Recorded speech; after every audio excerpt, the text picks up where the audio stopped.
climate changes are occurring all over the world and are growing every day. This is an absolute fact. Do we understand how serious everything is? Most of us only become aware of the danger when it concerns us and our loved ones. Are we thinking about the value of human life in the face of global changes on the planet?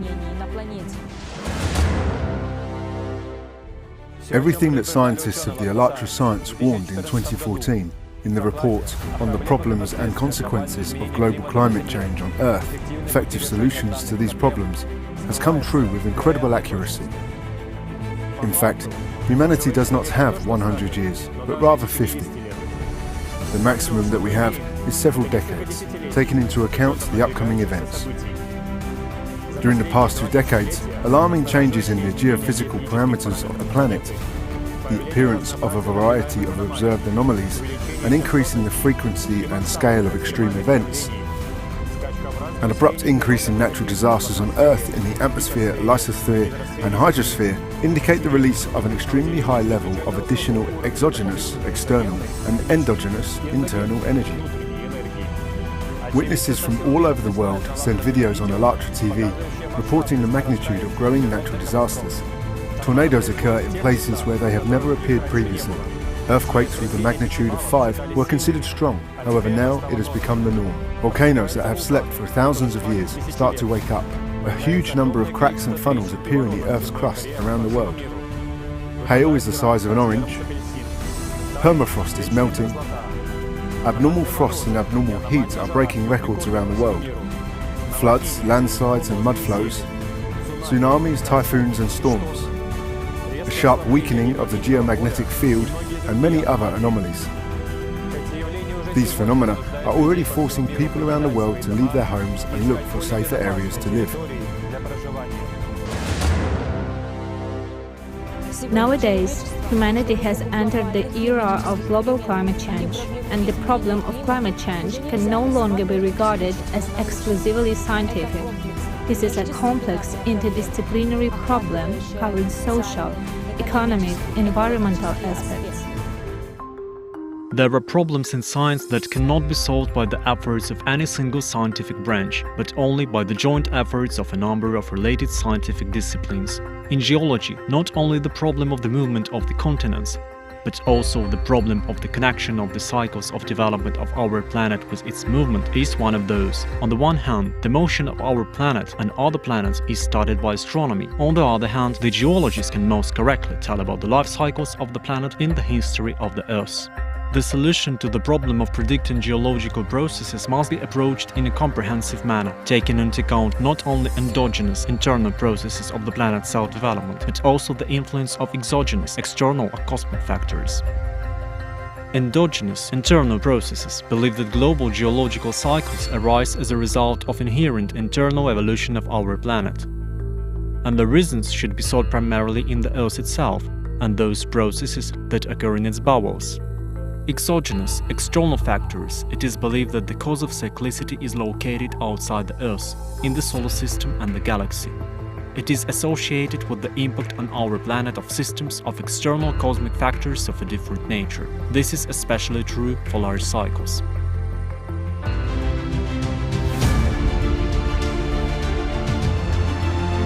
Hello friends, our guest today is Doctor of Science Mr. Kalenda, a seismologist. Hello. Good afternoon. I had an opportunity to be present at your lecture, and you said some very interesting things about cyclicity. I know that you are a supporter of cyclical phenomena. I want to ask, it was in this lecture that you said that we're talking about the so-called short-term and long-term cycles.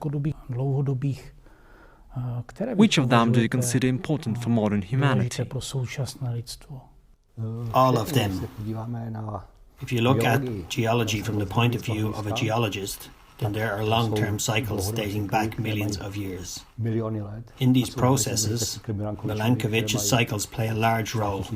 They describe periods from 1,000 to 20,000 years. These cycles explain the changes in the orbit of our Earth around the Sun. Thus, when the parameters of this orbit change, the glaciation on Earth actually changes.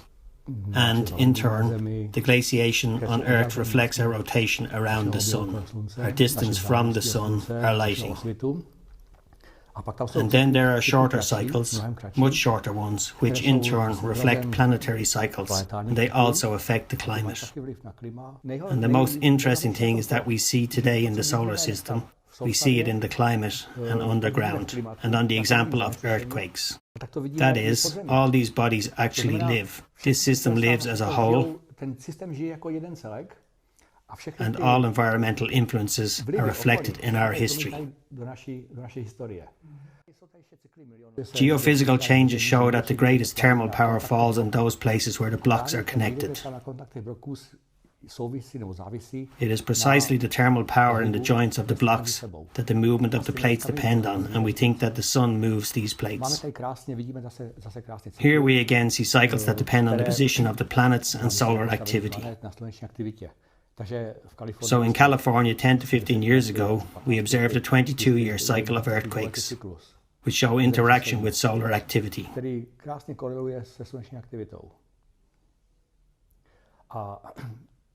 We believe that it is the Sun and not man that moves the geological and biological sphere. Therefore, what we see in the climate is not the work of man. It is simply a matter of the environment of our cosmos, how it is organized, how it interacts, how it develops. And all this is in constant development. We can prepare for what is coming.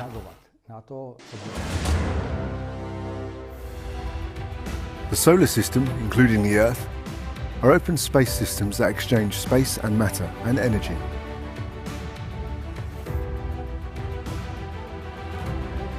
The main space objects affecting the Earth are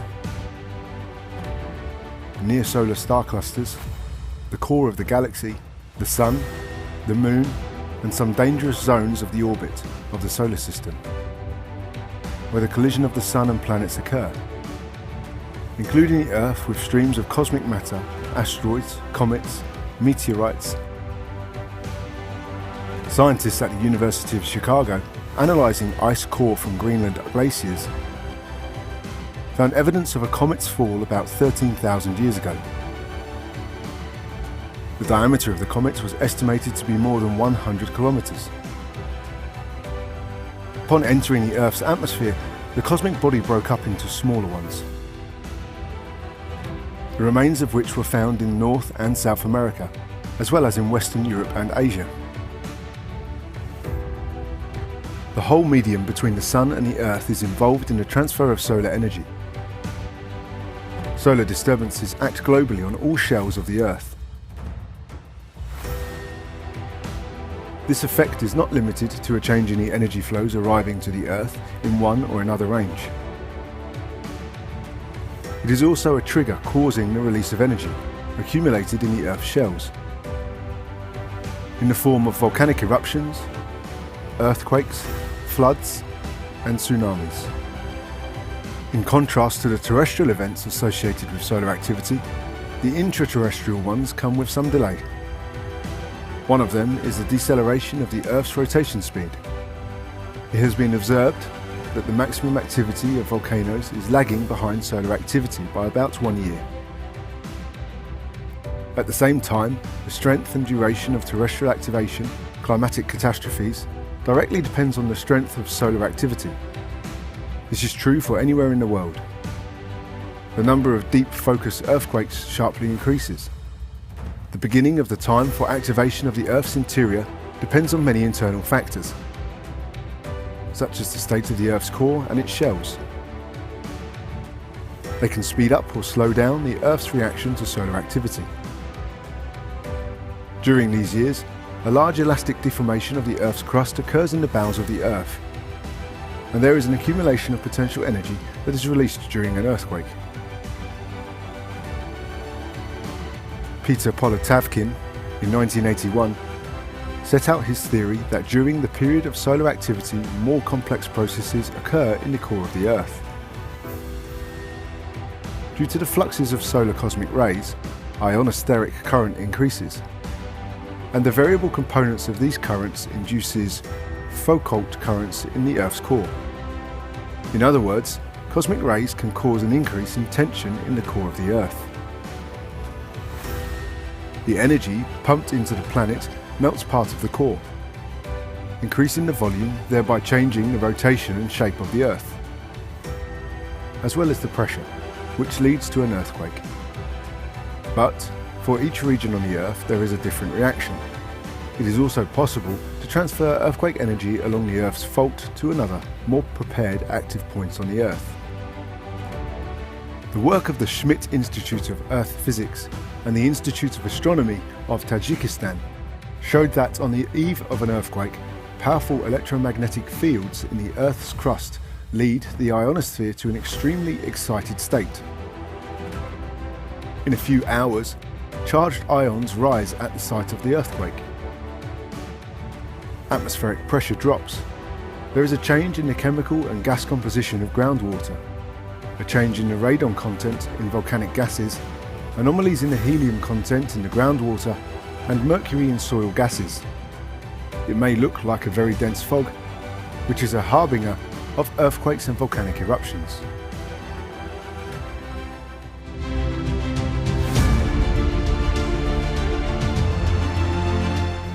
Hi, welcome to AllatRa TV.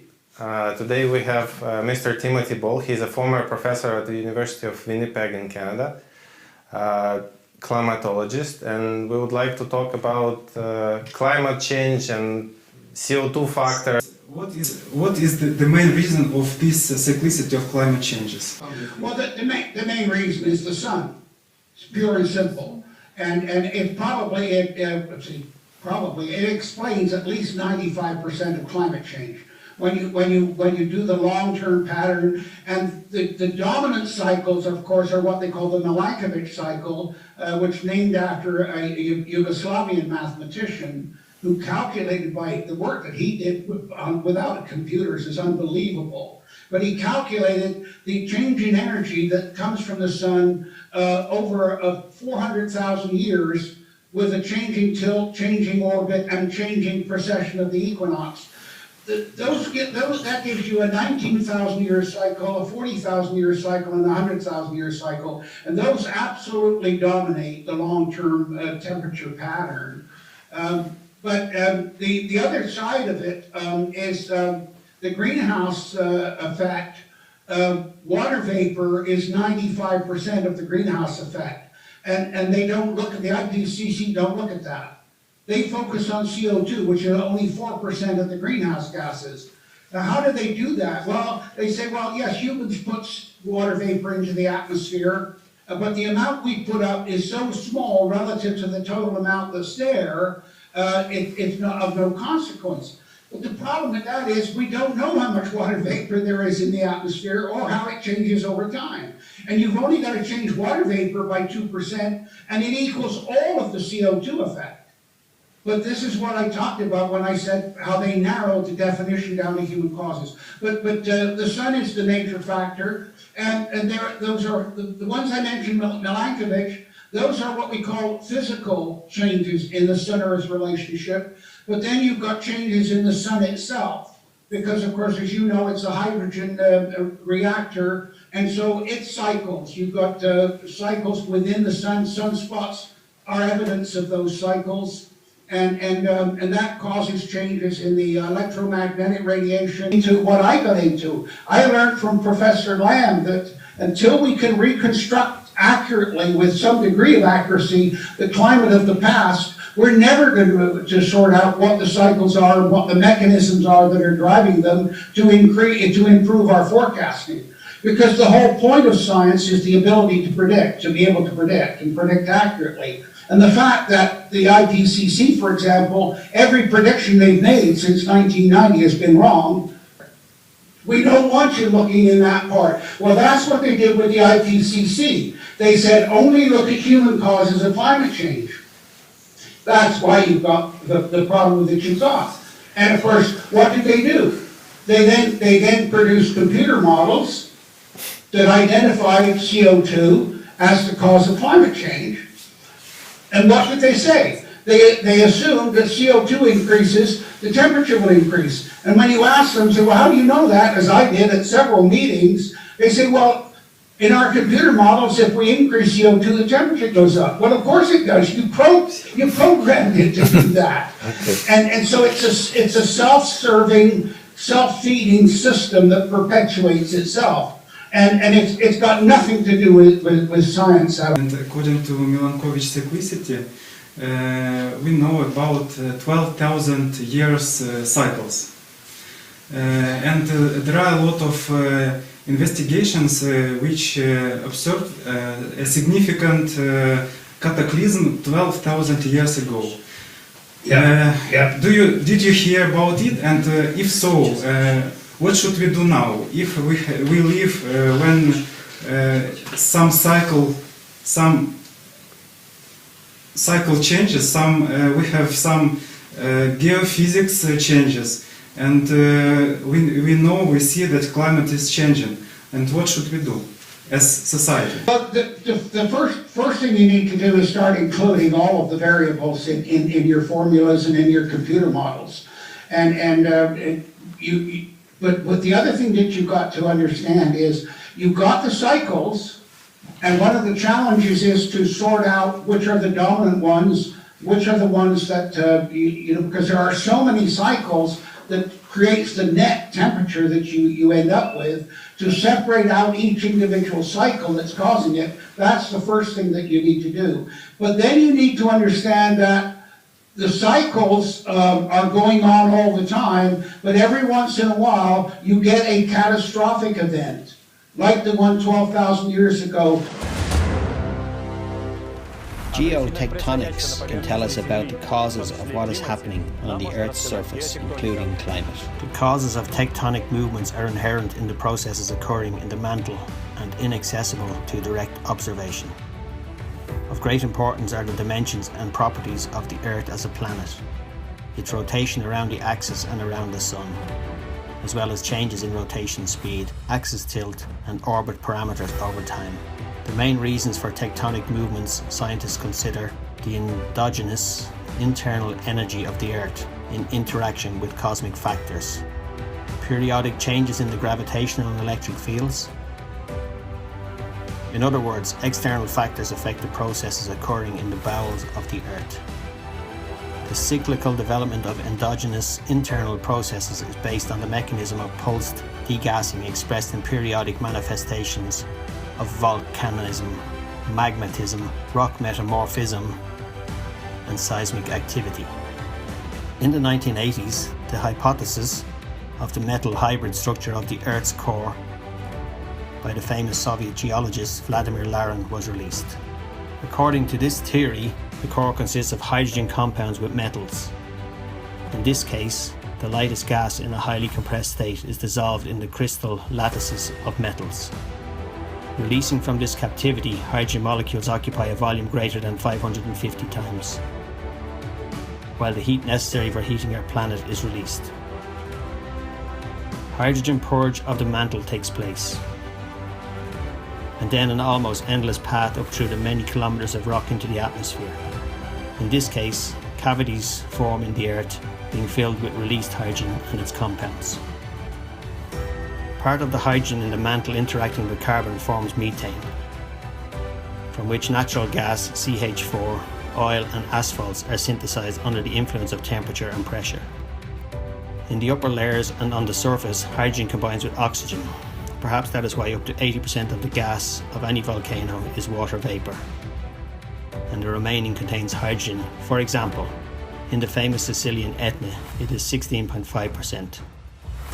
Thanks to this process, the amount of water and the level of the world's oceans of the Earth are constantly growing. The lightest gas escaping from underground captivity rises upwards, where it reacts with the ozone layer in the upper atmosphere, partially destroying it and forming water molecules that crystallize in the form of beautiful pearly and silvery clouds. Hydrogen is released during crystallization of a solid core from a liquid core and accumulates in its upper part at the boundary with the mantle at a depth of about 2,900 kilometers. From here, it seeps to the Earth's surface through existing, constantly degassing channels. During the gravitational impact on the Earth's core of space objects, the Sun and planets, the evolution of hydrogen increases, which determines the cosmic rhythm of earthly disasters. The Earth experiences a particularly strong gravitational impact from the side of its satellite, the Moon. The enhancement of deep degassing can also be modulated by pulsation of the Earth's liquid core, under the influence of fluctuations in the geomagnetic field caused by bursts of solar activity. The same reason causes an increase in the concentration of ozone in the atmosphere. The degassing concept of global catastrophes takes into account three damaging factors of the process of deep degassing. Firstly, it is the very passage of deep gases from the Earth's core into space. At each geochemical barrier to be overcome, the gas flow produces effects that are perceived as catastrophes at the time of enhanced degassing. Earthquakes and volcanic eruptions are associated with the deep degassing factor. When the gas flows to the bottom of water basins, the gas regime rapidly changes to a recovery one, which leads to mass death of aerobic biota. This is the death of benthic organisms. Fish kills discharges of cetaceans ashore. On land, the hydrogen-methane stream of deep nature instantly fills the mine workings and explodes. In coal mines, such explosions on the days of full moons and new moons occur 15 times more often than in others. In surface air, flocks of birds fall into the emissions of suffocating, reducing gases, which leads to their almost instantaneous mass death. Such cases took place en masse on the planet in the first half of 2011. If water or aircraft gets into such a gas discharge, a sharp and critical change in the properties of the medium will lead to their death, the reasons for which remain unclear. A direct consequence of the deep degassing process is abnormal warming in the Arctic. An increase in the concentration of gases in the polar seas leads, according to the Le Chatelier principle, to the melting of the ice covering them. Open spaces of water, the temperature of which is tens of degrees higher than the air temperature. Water unheats the air in a polar atmosphere.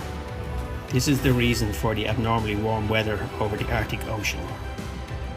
The Arctic thermal anomaly is so significant that when averaging the temperature, it is enough to warm the atmosphere throughout the northern hemisphere.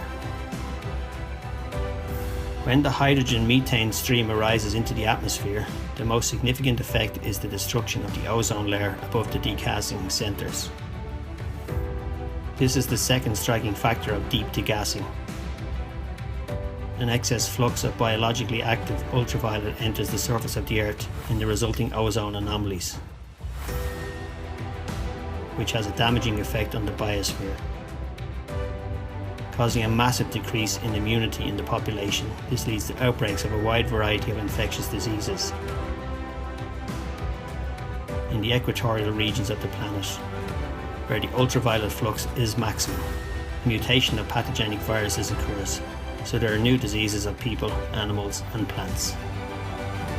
The third damaging factor is the part of the UV spectrum re-radiated in the thermal range under the ozone anomaly, which provides anomalous heating of local parts of the Earth's surface that destabilize the atmosphere. Long-term comparative analysis of maps of ozone concentration, weather anomalies and natural disasters conducted by Vladimir Serokin revealed the following patterns.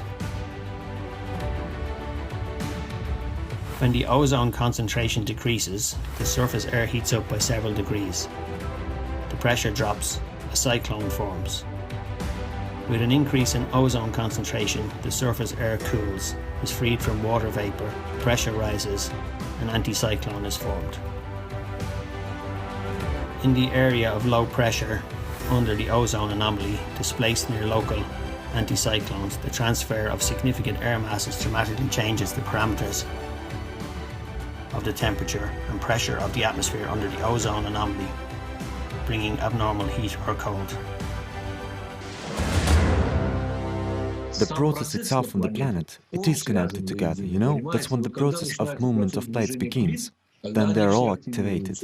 This process Where does it come from? What activates it? It is activated by the core of the Earth. This is the release of energy from the core. When a powerful release of energy occurs in the core, there are convective flows in the mantle, that is, flows that in the form of convection spin on the mantle, and they move these plates. And when this core is activated, after some time this energy passes to the surface of the Earth, and then it starts to activate all the plates. This cycle provoked by the core of the Earth. It is clear that simply, for example, solar activity cannot move the plate. It can create certain ring currents in the mantle. It can create certain energy surges in the core of the Earth, and this will lead to corresponding movement. That is, it is more global in nature, and therefore, when we talk about such global processes, we must understand that this cyclicity is global. It leads to periodic, as I said, changes in the radius of the Earth. The Earth is deformed periodically, it breathes, and this cyclicity, it is one, it is global for our entire planet. Therefore, we need to somehow try perhaps to wake up society early, to wake it up now, without waiting when everything has already happened and nothing can be done anymore. But it is now when we should prepare in advance for the appropriate movement, for the corresponding natural disasters and so on. As a result of these processes, we are observing today the melting of permafrost and glaciers, abnormal forest fires around the world, the mass death of fish and birds, the unpredictability of anomalous natural phenomena, and much more. Another factor that indicates changes within the planet is an increase in the emission of neutrinos from the core of the Earth. According to the latest data, Antarctica is now permeated by a vertical neutrino stream from the bowels of the planet, which in itself is difficult to explain by science today. The neutrino carries information about the internal structure and state of the matter from which it is released. That is, it leaves the composition of complex elementary particles and also partially carries information about the matter through which it passes. A group of physicists working in Antarctica conducts experiments with the so-called AllatRa pulse transient antenna, which, when mounted in a balloon, captures neutrino flows coming to the planet from space. In the spring of 2016, the probe began to catch a stream of neutrinos vertically beaten from the Earth. This puzzled scientists, since neutrinos should come from space, that is, move in the opposite direction. So they decided that an error occurred and made a new probe that was launched many times, until in May 2018, the probe of the last model returned with the same results.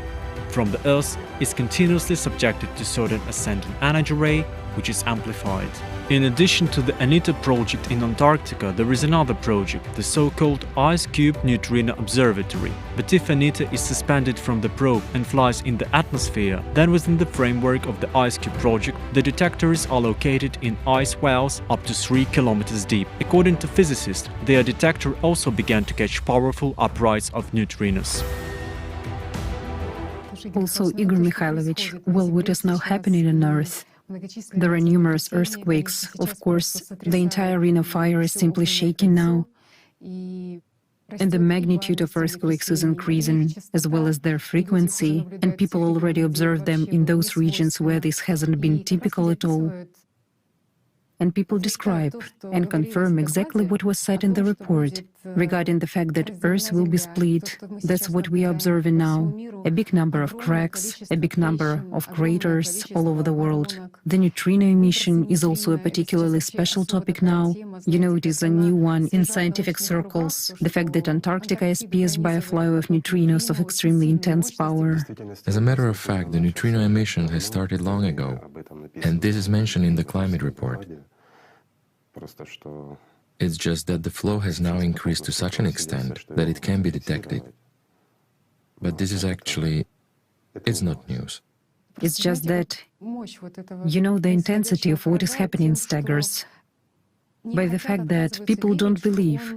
They refuse to believe that it's coming from the Earth's bowels, because if this is really so, then it's quite scary even to imagine what processes might be reflected on the surface very soon. Well, they are actually reflected. Why does the water go away? Why do cracks in the soil appear, as you say? This is basically a single process. After all, in actual fact, intensification of rains, drought increase, climatic changes, so to say, tropical rains which started in our region, all these are a single process. It cannot be considered separately, you see. This is like, well, let's say an organism. An organism is an organism as a whole. If we take one organ, forgetting about the entire organism, we will never cure it. As the AllatRa Science report says, it was found that between January 2010 and October 2013, the total neutrino emission and Earth's septon field voltage decreased by 12%. At the same time, there is an increased neutrino emission and an increase in the septon field in the focal zones of the planet. And this circumstance is extremely alarming, since it indicates that the ongoing processes in the bowels of the Earth are becoming irreversible. Have you noticed that the day is going faster? In days, it was 24 hours, it remains, but we managed to do much less than before. It feels that it has become shorter. There are 4 interesting notes in Anastasia Novy's Sensei book. In the near future, humanity will face another phenomenon of the universe. Due to the increasing acceleration of the universe in connection with the depletion of the power of Allah, humanity will feel a rapid reduction in time. The phenomenon will be that the conditional 24 hours a day, as they were, will remain, but time will fly by much faster. And people will feel this rapid reduction in time intervals, both at the physical level and at the level of intuitive perception. The more the universe expands, the faster time runs, and so on, until the complete annihilation of matter. There are another interesting information of reducing the time on the internet. On holy ethos, monks even spend nights in prayer. Moreover, the ethos elders have long developed a special prayer rule. In a certain period of time, they should read so many prayers, and so every day, strictly by the hour. Previously, the monks had time to complete this program during the night, and before the early morning service, they even had a little time to rest. And now, with the same number of prayers, the elders no longer have enough nights to finish them. No less surprising discovery was made by the Jerusalem monks serving in the Holy Land. It turns out that for several years the lamps at the tomb of the Lord have been burning longer than before. Before, oil was added to large lamps at the same time on the eve of Easter. For a year it completely burned out, but now, for the umpteenth time, before the main Christian holiday, there is still a lot of oil. It turns out that time is even ahead of the physical laws of combustion.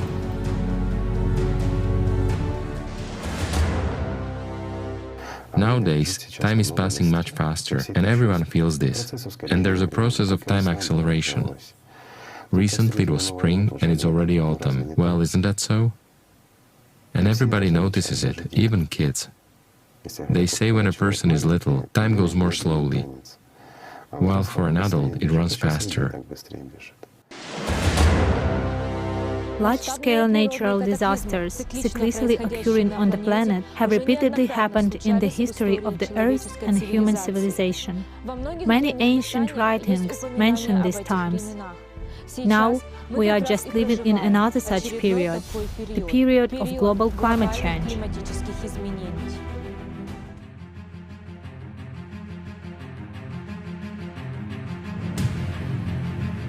Harbingers of the end days.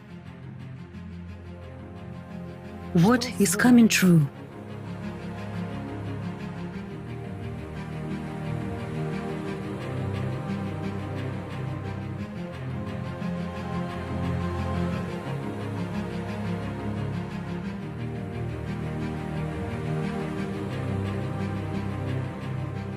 Spiritual and moral decline of humankind. The Holy Scripture of Christianity, the Bible, says, "But understand this, that in the last days there will come times of difficulty. For people will be lovers of self, lovers of money, proud, arrogant, slanderous, brutal, not loving good."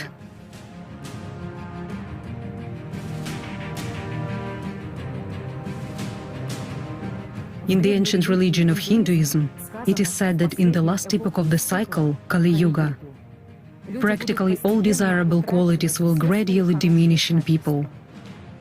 It will be a dark age, when a person's spiritual position will be ascertained merely according to external symbols.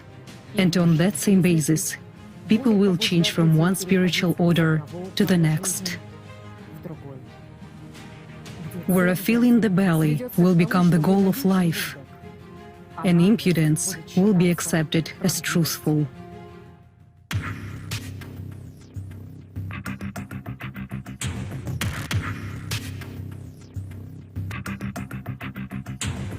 Harbingers of the end days. Terrifying events, earthquakes in various places, acceleration of time. In the Gospel of Luke it is said, "There will be great earthquakes, famines and plagues in various places, as well as terrifying events, including significant signs from heaven."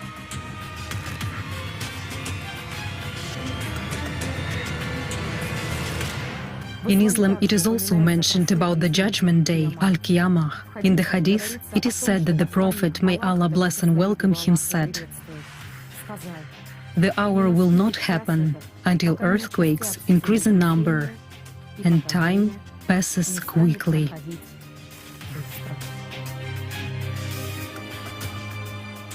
The Puranas, a sacred text of ancient Hindu literature. These ancient legends say about the horrors of the end of Kali Yuga. Many scientists of past years did not take into account the influence of the increased acceleration of the universe, cosmic factors, astronomical processes on the state of the global climate system of the planet. All this, of course, affects not only the Sun, but also the planets of the solar system, including such a giant as Jupiter, not to mention our planet.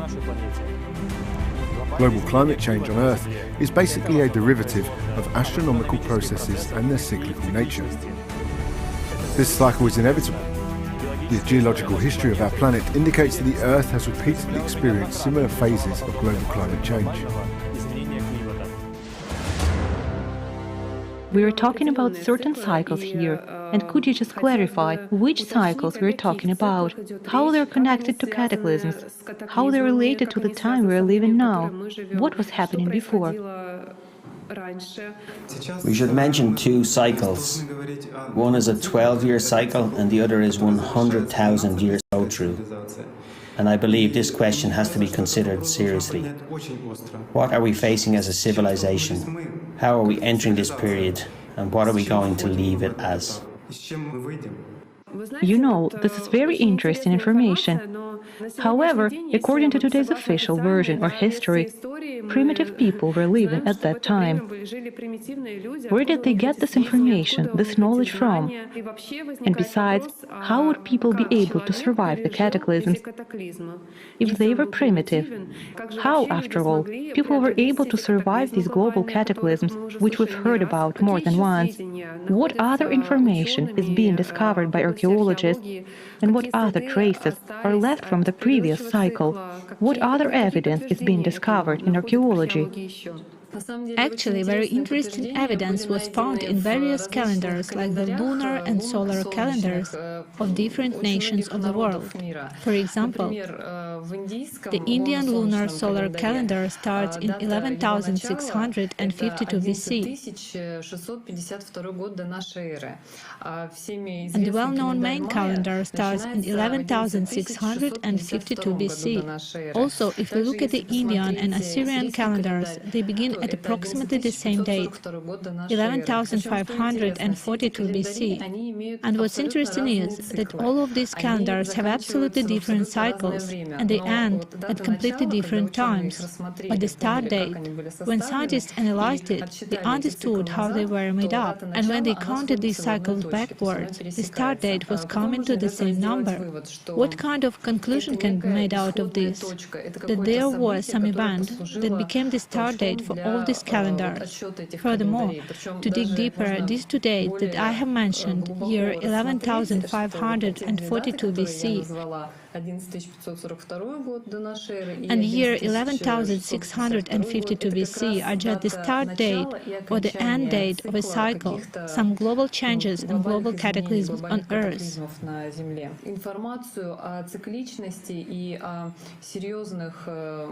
Also, we can find the information about cyclicity and serious climate changes in all scriptures, in absolutely all sacred texts of all the nations of the world.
We now, like ancient civilizations, are on the verge of choice. We live in the times of the crossroads.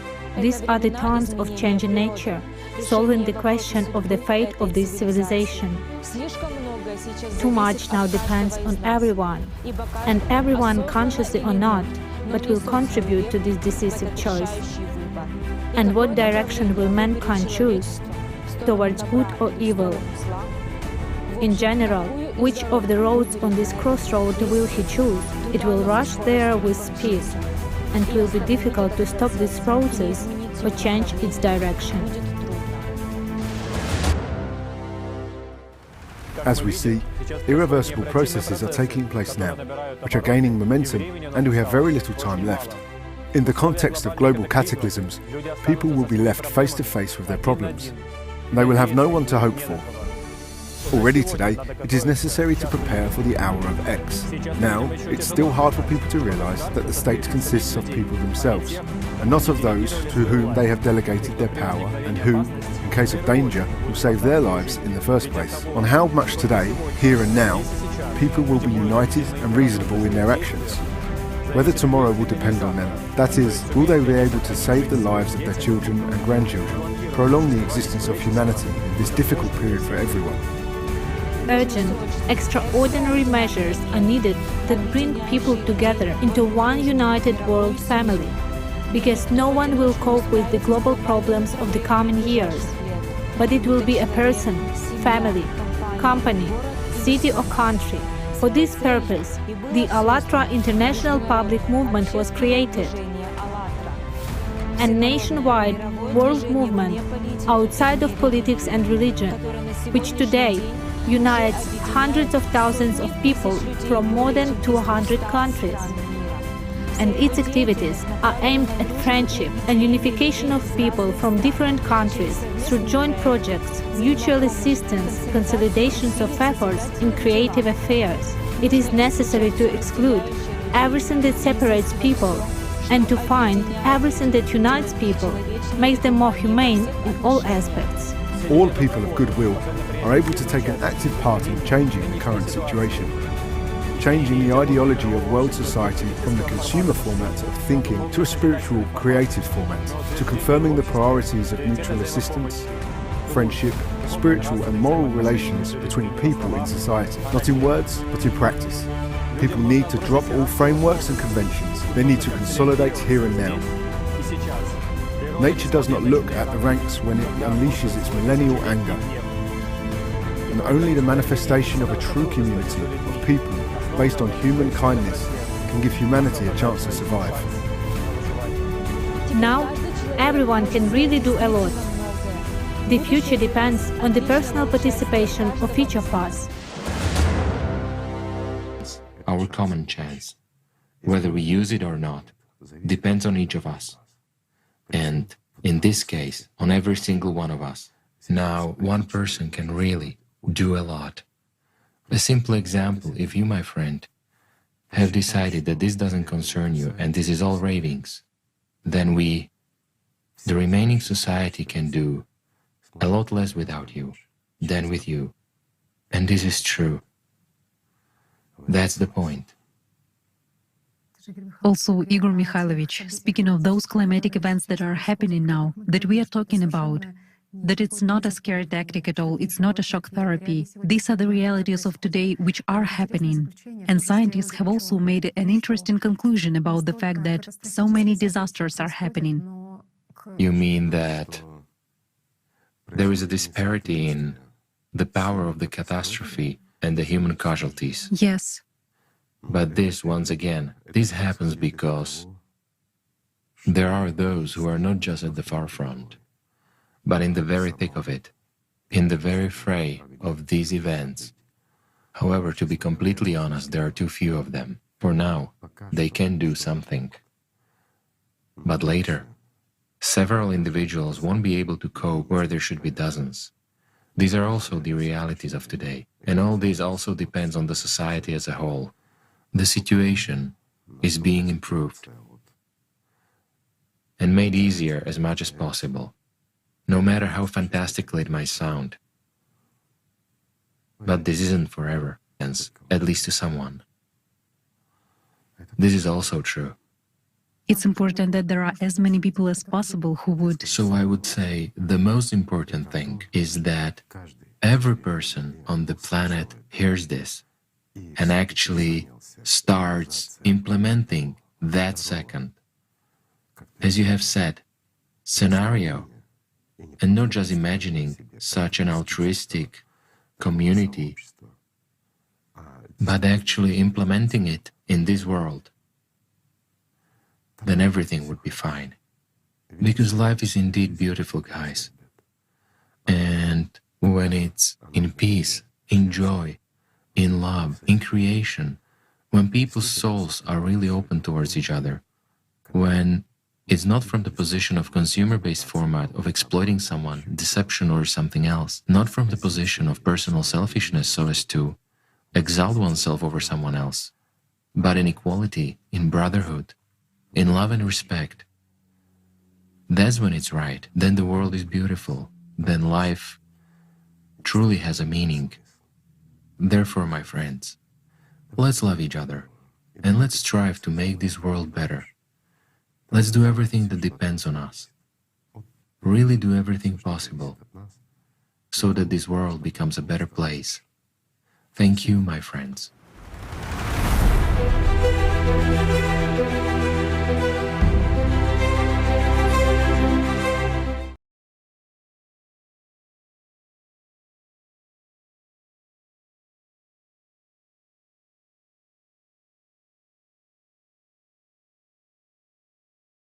Good afternoon. Thank you for joining us here at the Heritage Foundation in our Lewis Harriman Auditorium. We, of course, welcome those who on all of these occasions join us on our heritage.org